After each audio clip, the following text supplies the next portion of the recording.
So Princess Anne recently was seen visiting a Save the Children's charity shop. The irony writes itself because indeed the children need to be saved, but they need to be saved from the royal family. Everybody talks about Anne like she's the hardest working royal. She does all of these events.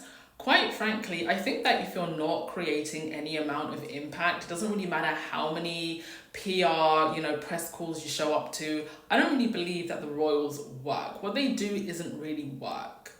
Especially when you consider the level of privileges that they enjoy. It's not just Andrew's lodging at Royal Lodge that we should be looking into, it's also the other minor royals. How much does Edward pay the Crown Estate for his humble home?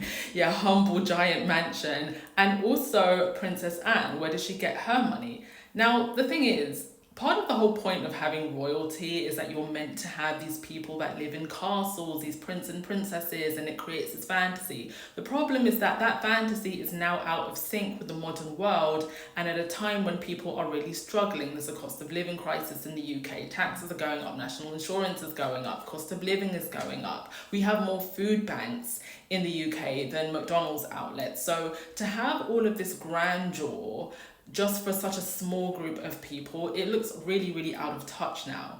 It's the reason why a lot of the other monarchies on mainland Europe have scaled back quite a lot, and the younger royals, they all go to school, a lot of them work. Yes, they still do have their royal privileges, but it's so much more scaled back than what the British royal family enjoy, especially when it comes to the amount of money that they get from the public purse strings. We need more transparency around royal money. I can imagine with everything happening with Prince Andrew, Princess Anne and Edward are probably shaken in their wellies as well.